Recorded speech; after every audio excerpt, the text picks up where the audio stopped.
go. So, You hear oh, that? Recording in yeah, it's progress. working. That's good. So we're gonna get some more people and then we can start with the session. I think Hilda is having some problems with her camera and I still haven't heard her. Hilda? Hi, Simone. Ah, How are okay, so you? it's working. Hey, Yes. I just give me was a trying to get second. off a wallpaper. No worries. Just give me a second. I have some people who want to join us as well. Just gonna send them the link so we can start.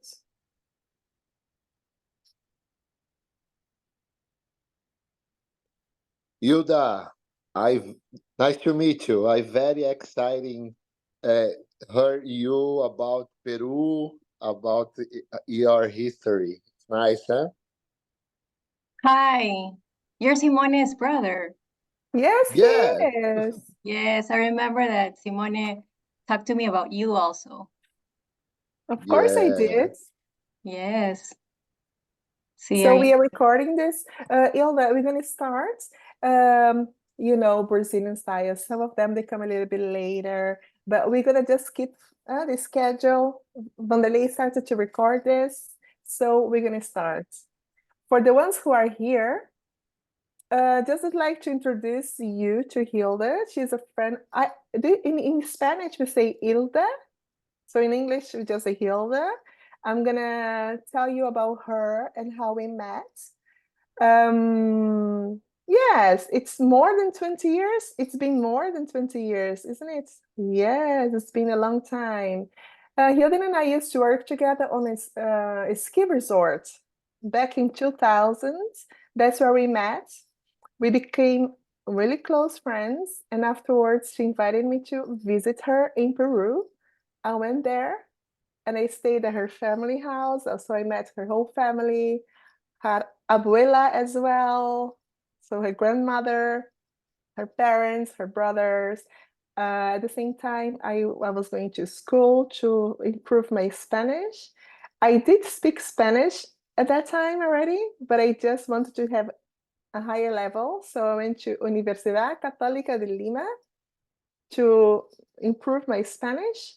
And Hilda, she helped me a lot on that. So ever since, we are in touch, but we haven't met again. So it's been a while that we saw each other, more than 20 years. Hilda. However, we're still in touch. We would love to meet again, but it's going to take some time. It doesn't matter how long it's going to take. I consider her a sister. I always call her hermanita. So that's about it. I just hope that I can see you again. And through this project, Hilda, that you're helping out, we are in touch again. And you're gonna get you can help me with this Brazilian participants so they can improve their English as well. So you met my brother already. So let's go to Rodrigo. Rodrigo, would you like to introduce yourself to Hilda, please? Oh, he's on mute. We don't hear you. Okay. Yes, there you go. Okay. Hello, everyone. I'm Rodrigo. I know. Hello, Cristiano. Long time to see you, Fabio, my friends. I'm Rodrigo, agronomist, researcher in agriculture. I live in Manaus, and I'm here to talk with everyone. Try. Okay, Rodrigo, welcome. I don't think it was a little bit clear what you said about your position, like what you do for a living, something with agriculture? I'm a researcher, like Oh, yes, scientist. okay, a researcher. Wow. So you have a Yeah. PhD? No, just a master of degree.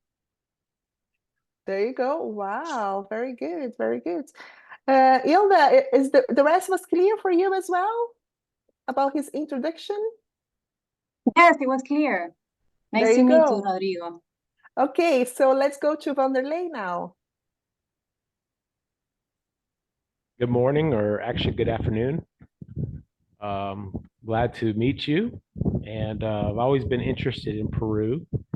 I have a good friend in the United States that's from there, and he's always talked about this country.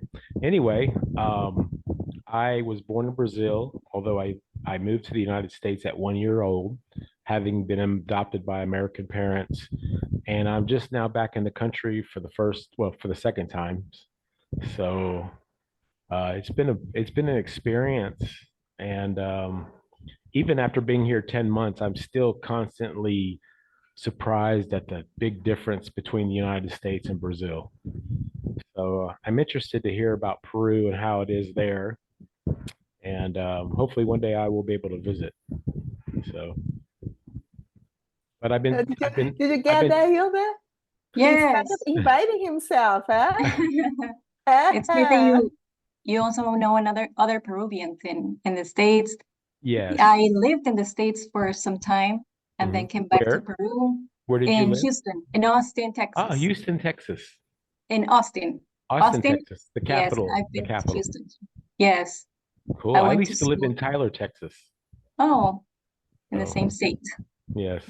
Yes, things are very different from living in Peru and living in the United States. It's a whole different experience. Whole different world. Yes, yes, yes. Nice to meet you also. Okay, Fabio, are you available? Oh, he just sent me a message that is something's going on with his computer, so he's not able. Can you hear us, Fabio? Yeah, he's struggling. Cristiano, are you available at the moment? Can you Hello, introduce yourself? everyone. Hello, my friend Rodrigo, Fabio. Yeah, I'm an old student from English Brazil, right? And yeah, we have a good chat with Rodrigo, Fabio as well. Bruce is my friend, and I'm Cristiano. I'm from Uberlândia, but nowadays I live in Canada, Moncton, New cool. Brunswick, and a bit of myself. So I participated in many sessions in English Brazil before I came to Canada, and now I am work as a assistant manager in a company here, like named Kent. You can see my uniform, and I also work for Service Canada. I work for Service Canada, for Canada federal government during the week. This is a bit of mine. That's great, Cristiano. As a matter of fact, I think Rodrigo talked about you last night when he had this, right? You mentioned him. Oh, I'm so glad you reacted so fast and you're already here working with us. You are more than welcome. Thank you. Okay, Thiago, if you're Thank you. available, please introduce yourself to the rest and tell us a little bit more about you. Okay. Hi guys, I'm Thiago Dantas. I have 41 years old. Then my principal job today is like a father. I have two teenagers, and Davi and Lala, and I have a wife. My life, my job is events. Hilda, I have been in Austin the Oh, last year. Amazing Austin. I went to Austin to SXSW, South by Southwest. oh, music festival. Yeah. Yes, it's amazing. It's very incredible. That's it. And Simone is my sister. Vanderlei is my teacher. Fabio, my friend, because I went this class of this model, Bruce, now with Bruce, and the last year, during 3 months. I try speaking English. I need to speak English very well. Nice to meet you guys. Oh, that's a good introduction. I'm so proud of you. Yeah, what he was trying to say, he's the next student of English Brazil. So he stayed there for 3 months and he got to know some of the organizers and the teachers. And now he's with Vanderlei on private classes to speed up his learning experience, let's say. So you're more than welcome here, Thiago. Okay, guys, I think Hilda has a little bit of an idea of who you are and what you're looking for to improve your English. She is, I could say she's bilingual because you've gone to bilingual school. I'm going to stop talking. I'm just going to let Hilda explain her situation to you and how she can help us. Okay, Hilda, go ahead. Thank you, Simone. Yes, I studied in an American school here in Lima, Peru, and I learned English when I was very small, when I was 5 years old, 4 years old, turning to 5. And so I was in contact with many English-speaking people, and that's why I learned English fluidly when I was very small. But I was born in Guatemala, in Central America. And my family used to work there. They worked for about 10 years, my father, but they're all Peruvian. And so I feel more connected with Peru. And we went back to Peru when I was very small. And that's where I've been living for most of my life. I'm 42 years old. And well, I met, as Simone told you, we met working 20 years ago in a ski resort in Montana in the United States. And I was studying back then. I'm a lawyer right now. I'm an attorney. And I decided to have a work and travel experience in the United States. And I was a cashier in the ski resort, and I was able to meet many people there from all over the world, from South Africa, from Brazil, from many parts of the world. And we had a great time there. Simone was my roommate as well. And well, then we were able to travel here in Peru. We went to Cusco. I don't know if you know much about Peru, but Cusco is the main tourist place where the main place where tourists come from Europe, from all over the world. And now I practice my English more at work because we have many clients from different parts of the world, Brazil, sometimes from Japan, from China, from the United States. And so I'm able to practice my English more with them, as well as writing it, because we have to prepare legal reports on different matters. And so I practice my English mainly in this at my workplace. And I talk with friends from all over the world as well. And I practice my English speaking, usually with clients, and also when talking with some friends. But I've lost some contact with them as well over the time, because I'm also a mother. My daughter is 15 years old, and so I spend a lot of time with her as well. And I work all the time as well. So that's why I practice my English. So I was lucky to learn very young. And then I practiced it also at school because I studied here in Peru, but also I studied in the United States. I got a bachelor's degree in government from the University of Texas at Austin. And when I was very young, when I was 21 years old, I graduated. It was very fast because I was able to take a lot of courses in very short time. And then I came back to Peru and I studied to become a lawyer. And I've been doing that. I've been practicing law for almost 15 years now.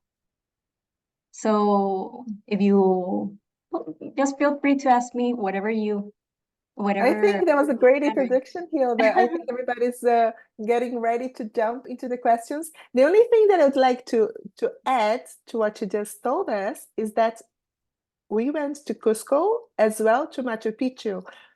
That's also one of the reasons why I invited my brother to join us today, is because last year he took his family to the beautiful place, Cusco and Machu Picchu. So I'm sure he can ask you some questions about that, and he can also tell us more about the differences in Peru. Let's say when you go to the north, a little bit of the Amazon area, Nazca, and then you go to the middle, Arequipa, and you have Lima, and a little bit to the south, so that our Brazilian public, they can get to know Peru a little bit different, because I don't know if there's anything else that they know besides Lima and Machu Picchu, let's say. But Peru has much, much more to offer, and I think it's going to be nice if you can tell us more about it. Sure. We have a coast, we have the beaches, we have also mountains, and we have the jungle. I've also been to the jungle. It's a quite interesting experience. You can go and vote. Oh, excuse me. And You can go and there are a Pachamama over there. Pachamama. Pachamama. I can see the big different societies, the levels, the people in Cusco. It's beautiful, the history, Inca histories, but is a little sad, the history about the colonizers, about the Spanishes. But when I can deep feeling. It's very interesting in that place when we go into Cusco, Solo Sagrado, and Águas Calientes, and grow up Machu Picchu. It's very interesting. Amazing. Yes, you can, to get to Machu Picchu, you have to go to Lima first, and then you take a plane to Cusco. And Yes. once you're in the city, you have to go travel again for about an hour or 2 hours in a train to Machu Picchu, to Aguascalientes, which is the city that is very close to Machu Picchu, and then you go on a bus, but you can also go walking. I remember with Simone, we went walking. I went the bus. On the Machu Picchu, and when we come back to Cusco on the train, it's the beauty from the train because the view is amazing. The river and Yeah, the mountains. mountains. Is the train sky window in the train? We can Uh-huh. we can see. Oh my gosh, I forgot the words. But it's amazing. In next time, I wanna go to Lima because it's a capital. It's there are many companies in Brazilian companies now, eh? Yes. It's the companies in Peru buy other companies in Brazil. There are many Brazilian work in Lima. It's very Oh, really? interesting to me. Yes, Not in I my have. time. I don't remember that. Hilda, when did they start having these Brazilian occupations in Lima? Do you know how many years ago? Well, about 10 years ago, many 10 years. Brazilians came here. Yes, and many times they're not only Brazilians, but they're work along with other people from other companies from other countries. And so they come here and they're interested in buying different companies. Yes, Oh, basically. Yes. Yes. Yeah, it's very active, even though the economics, there's an economic crisis right now in Peru. Anyways, there's a lot of companies that still work here, and there are many from all over the world. Yes. Yes. good. Fabio, is your audio working? Fabio, did you fix it? Okay, so please introduce yourself and ask questions. Hello, Fabio. Hello, Thiago. Hello, Oh, there you guys. go. Hello, Rodrigo. Long time no see, my friend. Do you You're know muted. Cristiano as well? Yes, Cristiano? yes. Oh, Yes. that's good. We You had guys a know lot of each class other. in the past before he moved to Canada. Hello, Chris. Cool. Okay, hello. Hilda Fernandez, is it right? Hello, Fabio. Hello. Hello, Chris. Okay, my name is Fabio. I'm from Brazil. I live in Bahia. Bahia is a large state by the coast in Northeast. It's a nice place to live, but like in Peru, we have a lot of problems like violence, poverty. I guess you can understand a lot how it works in some poor places around the world. I'm a lawyer like you, but I cannot practice a lawyer anymore because I've been working for the government since last year. So now I'm forbidden to work as a lawyer. But I don't miss it, because I prefer work as a teacher, as a professor. I really like it. And I'm married, I have 3 kids, and I really enjoy English. I don't use it professionally, but I like to learn, to improve my skills, to exercise my brain just because I'm getting older. I guess that's it for now. He's doing an excellent job too. Yes, Thank you. amazing. Yeah. Like almost self-taught. Really good. Fabio, do you have a question about Peru or anything else to Hilda, especially?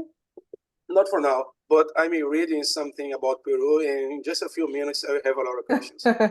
Okay, Rodrigo, how about you? Is there anything you'd like to know? Or Vanderlei is there. Okay, Vanderlei, go ahead. So Hilda, tell us a little bit about your cuisine, what you guys eat, and also about some of your hobbies, things that you do in Peru. I love your question, Vanderlei, because you are crazy about food. Oh, I love It's lunchtime now, and I'm hungry. Please don't No, talk about food. food's my favorite subject. Yes, I know. no, food, Let's go. Peru is, well, I want a ceviche. Ceviche is amazing. yes, we're very well known now for, along with Cusco, we're also known for our cuisine because the food here is excellent.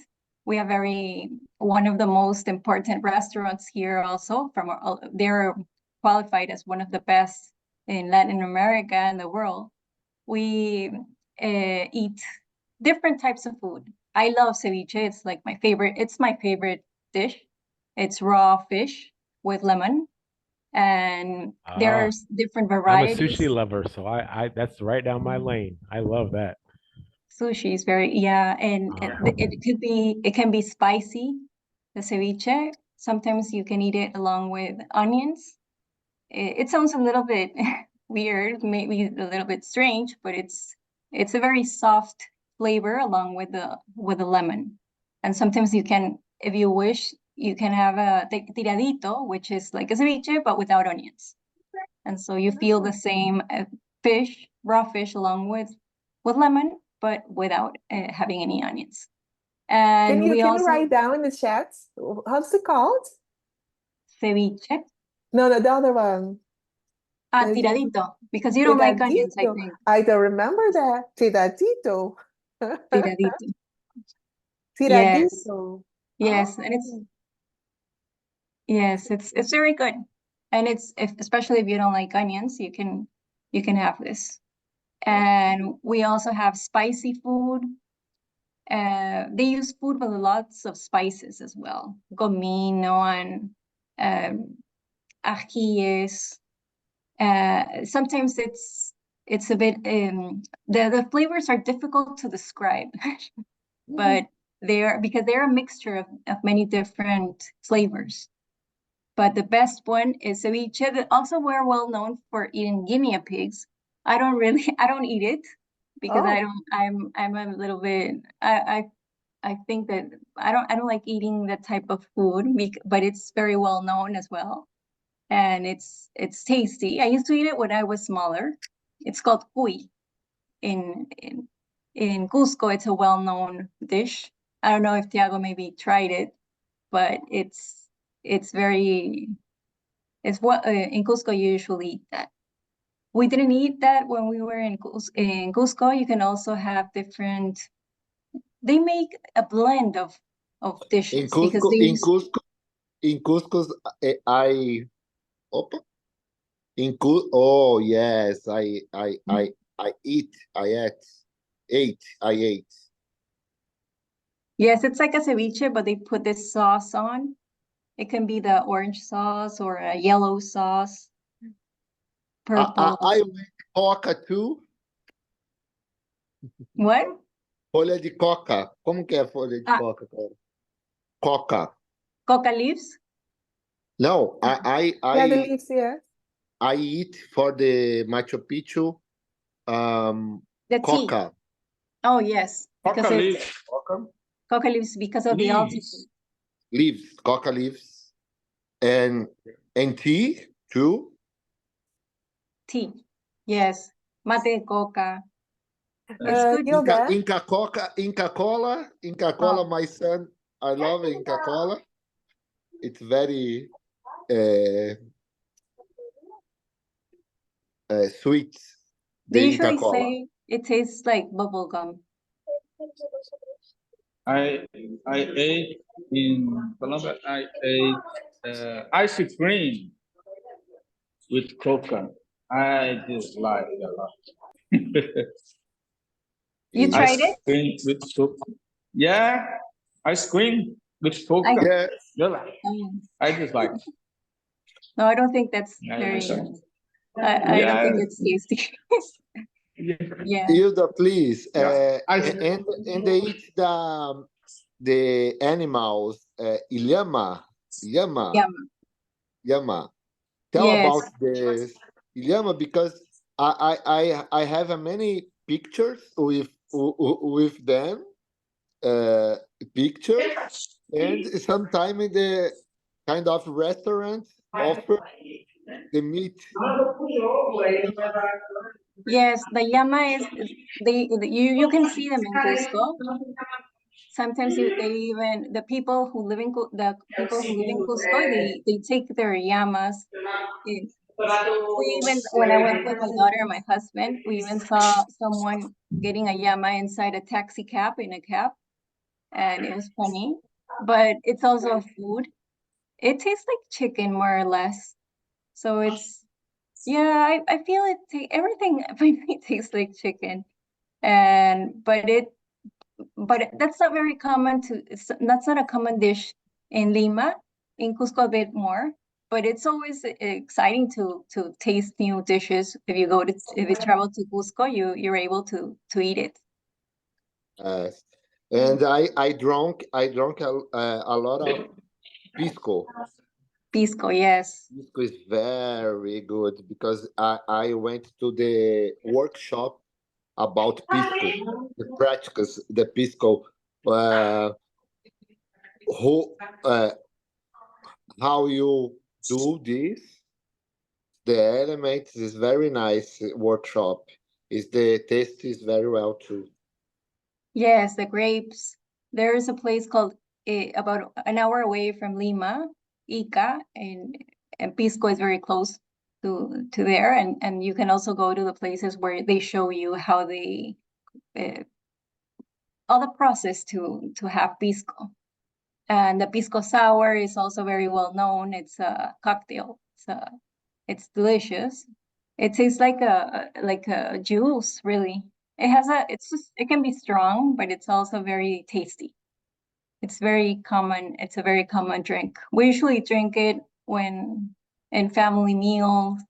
We prepare a pisco sour, and it's like one of the main cocktails that you usually when they're married tourists, they always want to try pisco sour.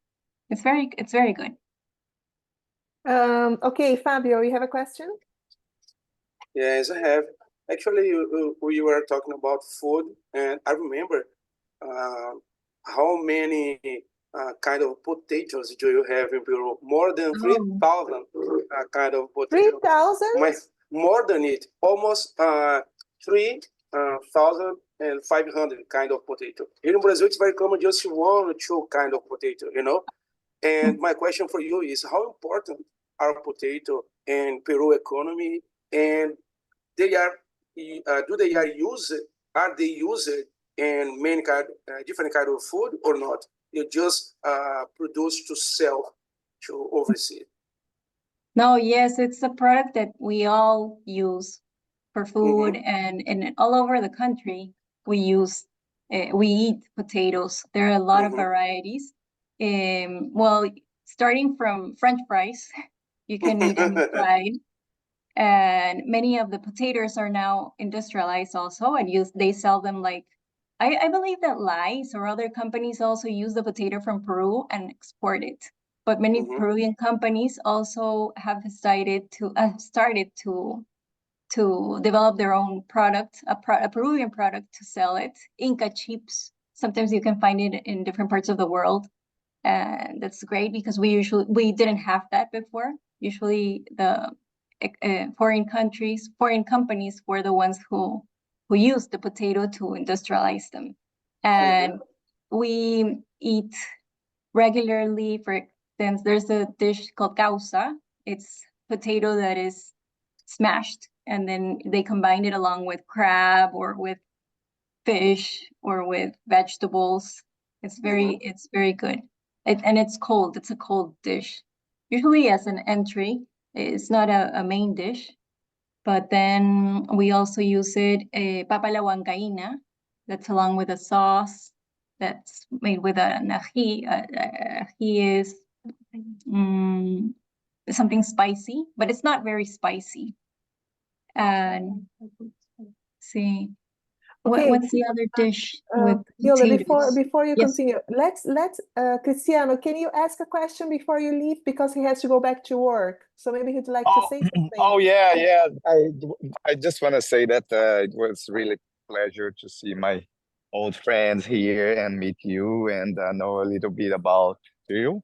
But I have to go back and wish all the best for all of you guys. Okay. Okay, thank you for See being you. there. See you next Okay, time. see you. Bye-bye. Okay, Thank bye-bye. you. See Nice to you. meet you. Bye-bye. Bye-bye. Nice to meet you. See you, Cristiano. Nice to meet you. See you there. Bye. Canada is a beautiful country. Yeah, I heard that he lives in Canada. I've never been to Canada. Sometime maybe. I will be able to. So, Hilda, tell us about this potato situation. Like, how is it possible that a small country like Peru has so many varieties on potatoes? I don't understand that. How is it possible? Yeah. It's because of the agriculture. Agriculture in Peru is also a top, it's a main activity in Peru. And potatoes, because of the weather, it's perfect for the potato to grow. And the variety has been here since ever. So, but in Peru, in Lima, we don't have as many. We don't consume 1,000 types of potatoes. For instance, we can have like 10 types of potatoes, and it's usually what you find in the market. And when you go to a market and you ask for potato, they can give you all the varieties. They don't always have like 1,000. You can eat about 10 varieties. There's a potato that is better for soup because it's papa amarilla. It's called papa amarilla, and it's better in soup because it tastes better. I don't know why, but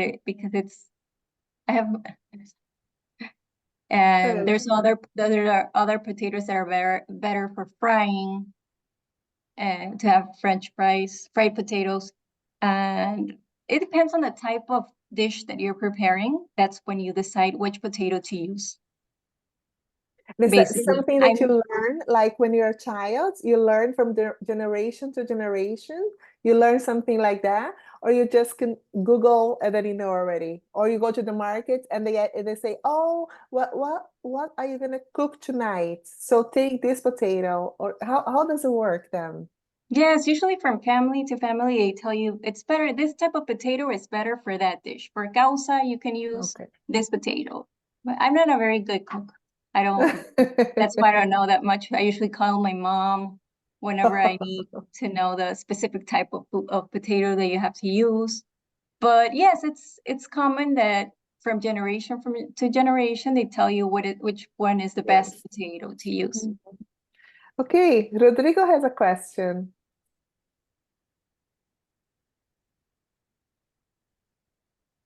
Great. Okay.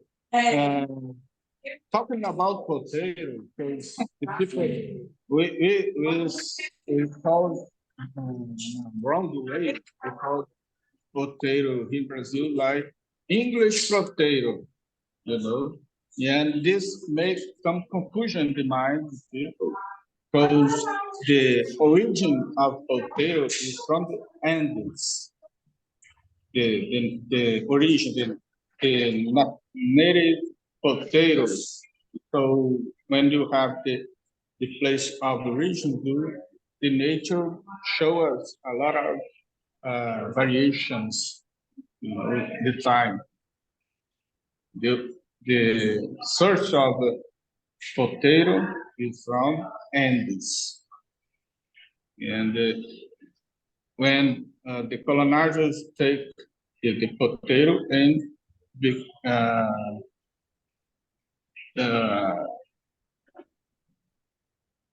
carry to Europe and become a source of the base of food of Europe. In England, for example, the fries in Christian fries, and the history shows us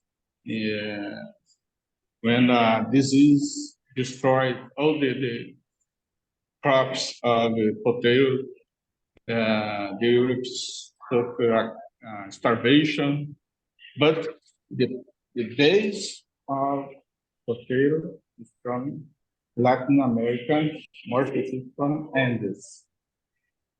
Yes, I understand. Do you understand, Hilda? Yes, Saying the that the potatoes. origin, yeah, the The origin origin comes. is the Andes. Yes. Yes. Yes, and we consume it, and it's a main food for many people. And the good part also is that it lasts a long time, and it lasts through different types of weather. So even if it's very cold or very warm, the potatoes will remain in a good. You can still eat them, and many times they bring them from the Andes to the capital or to different parts where they finally export them also to other countries.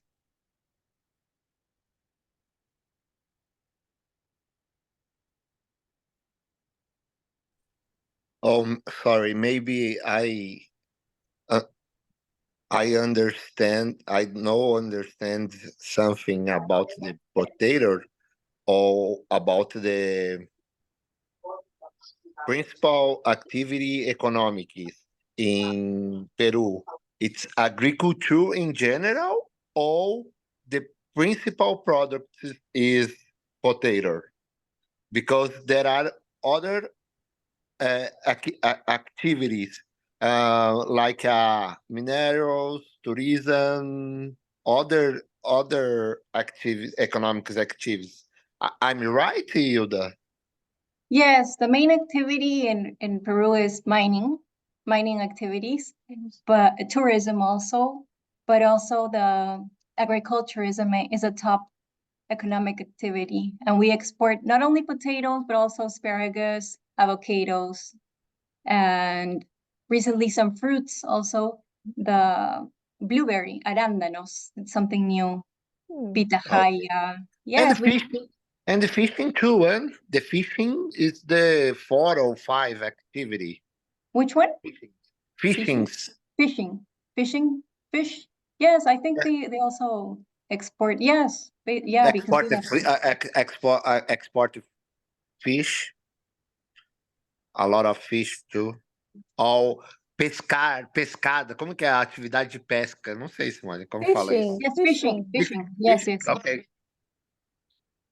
Yes, it's nice. And Yes.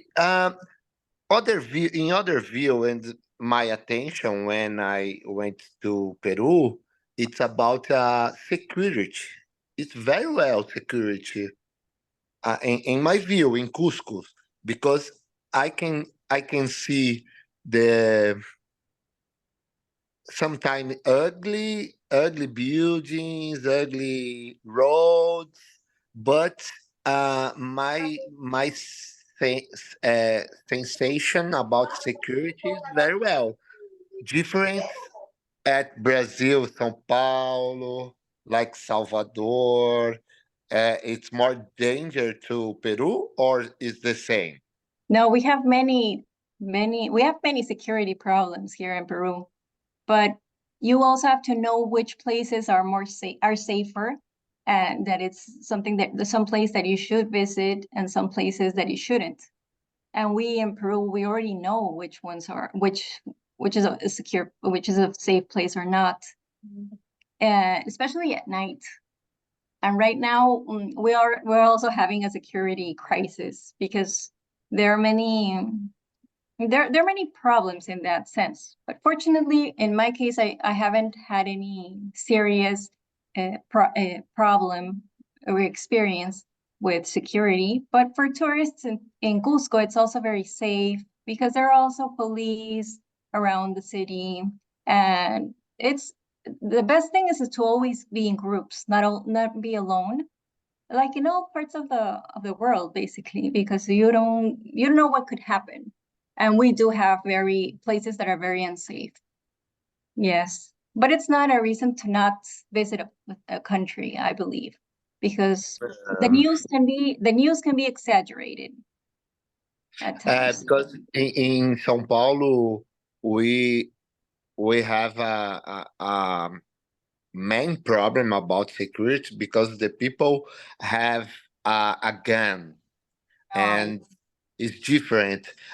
Maybe in Europe or maybe in Peru, there are many pickpockets.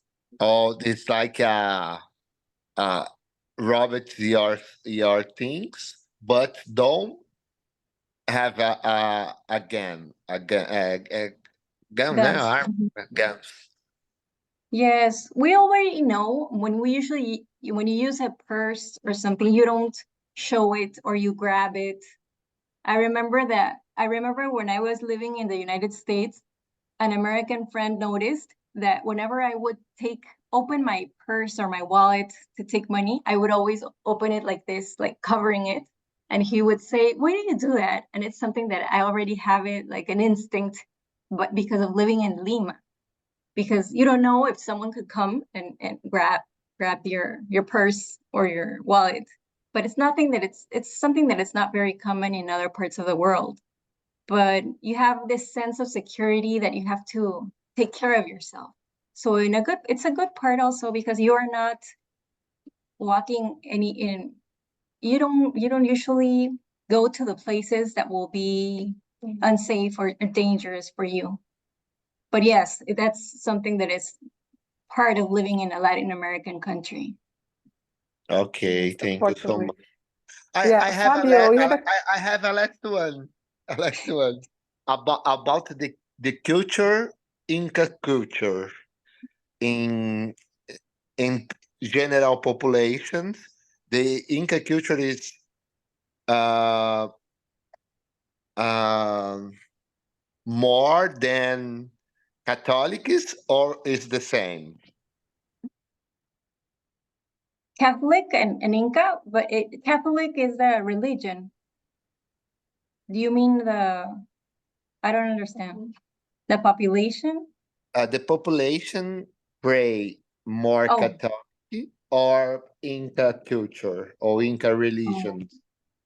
Yes, actually, there's not really an Incan religion, but there are people who are based on, who have Inca practices. Maybe I could tell them like that in Cusco. Inca beliefs, they still continue following these types of beliefs because of the Pachamama, as you mentioned. But the main religion is Catholicism. Yes, that's the main one. Like 80%, I would say, of the population is Catholic. Yes. Yeah, in Cusco, I can see the many school of Catholic schools. Yes, but you can also now see other types of religion as well. Fortunately, because we all have different types of beliefs. I'm not a very, I would say I'm not a typical religious person living in Peru because I'm not very religious, but my family is Catholic as well. Okay, Fabio, do you still have a question? Yes, I have. I heard that in Peru, the main language is Spanish, like in many countries in South America, but they have different kind of native language, you know. And I heard that they are still speaking this language. My question is, do you speak one of these languages or just Spanish and English? No, unfortunately, yes, we have three official languages. It's Spanish, Aymara, and Quechua. And in Cusco, you can find a lot of people talking in Quechua, and there are different types of Quechua. Unfortunately, I don't know Quechua. No, I haven't. Yes, because it's not something, it's bad, but there are lots of people in Puno as well, where we have a lake. There are a lot of people talking and speaking in Aymara and in Quechua. In the capital, you don't see that many people because there are a large group who also speak in Quechua. And at school, do they speak native language or just Spanish? Spanish. No, they don't teach Quechua in schools. That's something that's not good as well. I agree. In the different provinces, maybe in Cusco they do in some schools because there are rural schools and they speak Quechua from since they're very small. In their families they teach them to speak Quechua and Spanish as well because they usually move to the capital or to other larger cities and then they speak Spanish. I got it. Yes. Thank you. Wanderlei? So I just put this in the chat. I don't know how to pronounce the name of that city. Is it Euros? Uros? Uros. Now, is this a city? It's a floating island. Are these floating islands that Oh, that's in people live Puno. on? Puno. Yes, that's in Puno, but it's La Isla de los Uros. It's an island, but it's a tourist attraction as well. We went with Simone also there. Oh. You have the Titicaca Lake, Lake and you can go, it's on the Titicaca Lake, and but people don't live there now.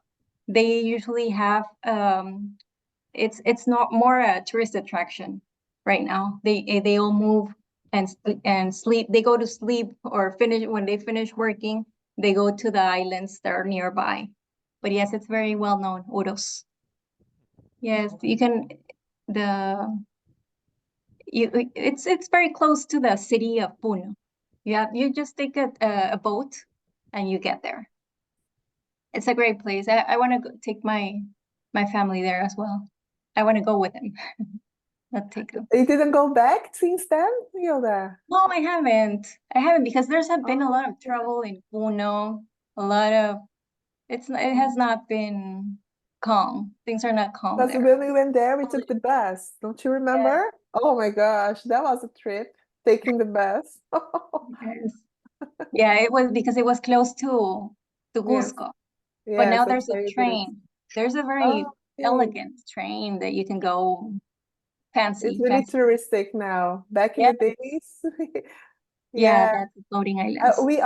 We stayed there for a night in a house. Do you remember? They didn't have bathroom. They had just a hole. Yes, we made a Taquile Oh, Island. you see, they make it really fancy now. But back in the day, it was really basic. But we also chose to take that tourist trip because it was from that's right. someone. It was from a local family that gave Yes. us space in their house, and we It was amazing. That's unforgettable what we did. But now, if you see everything that you can do, become really touristic and luxury, and just you lose the magic, right? It's not and it's very cold. You have to see what time of the year is best. the temperature drops very fast as well. That's right. Yes. Okay, Rodrigo, you have a question? Yeah, about this lake. Titicaca. What is the condition if the water is clean or polluted? Because it's a very old lake in high level, but I don't know what is the influence of the cities around this lake, if this lake is polluted or clean. I've heard that it wasn't. It was polluted, but that doesn't impede you from traveling to these floating islands. It doesn't affect your health if you go on the floating islands. But they don't use it to.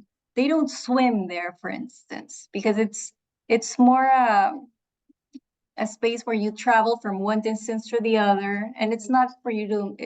The attraction is not to swim in the lake. And it's not allowed. I believe it's not allowed as well. Because You know, it's that's something and I've known. Oh, go ahead. No, I was going to say that's something I've noticed here in Brazil after living in the United States is the pollution in the waters. Like we have, Tiago probably can tell you, is it Peneiros River? Pinheiros. Peneiros. Pinheiros. Pinheiros. Like 100 years ago, they used to go swimming in it. Now they can't. And I went walking by it. It's beautiful, but it's very polluted. So is it like that in Peru too? Problem with the pollution? in other lakes, not in this one. At Yes. least I haven't heard that the pollution is extreme, but this lake is not known to be a place to swim. But It's Hilda, famous. it's also like this lake has the frontier, the border with Bolivia. Bolivia. And this place, it's really like people they live there, and they live from the islands, like from fishing, from everything that they need from the lake. So I don't believe that it's so polluted because these people they live there, so they have to survive from the water as well. So as Hilda was saying, some parts of Peru, I believe in Lima, there are some rivers or some little lakes that they are polluted, like in São Paulo, for sure, in the big cities. However, in Rio Titicaca, I also don't believe so, because there's a whole community who depends on the lake to Fishing. survive. Okay. Now, Yes. what Thank you. Rodrigo was asking is also, for instance, if it rains, what are the consequences for the village, for the people who live there? Do you know anything about that, Hilda? No, they are called huaicos also. We have trouble also with that when it rains, but the houses are also in Puno. They are constructed for with the shapes to go through the rain. But Very the cool. main problem there is the cold. When it's very cold, we They go don't have the through heladas. Yes. infrastructure to. I remember that as Yes, well. but there are times when it's also a very poor part of the country. So there's always trouble with when the weather because of weather problems. Yes, and they receive a support from the government and from other entities whenever that happens. Okay. Hilda, just the last question before we're going to have to wrap it up soon. Can you tell us about the Japanese influence? Because when I was in Peru 20 years ago or more than that, there was a Japanese Peruvian president.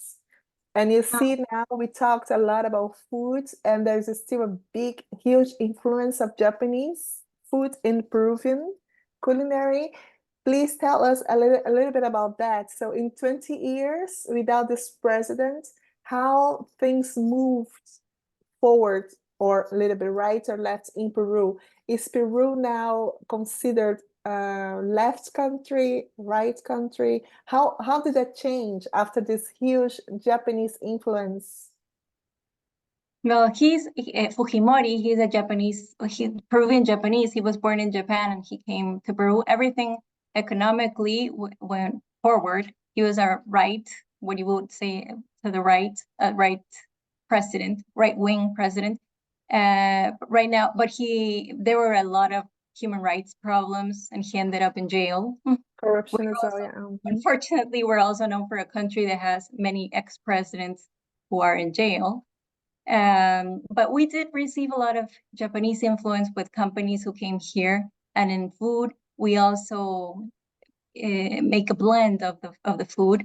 We have the makis, for instance. Makis are the rolls the sushi rolls, and they're very tasty. And they make the flavors are now acevichado, with a flavor like ceviche, for instance. It's delicious. I love eating that also.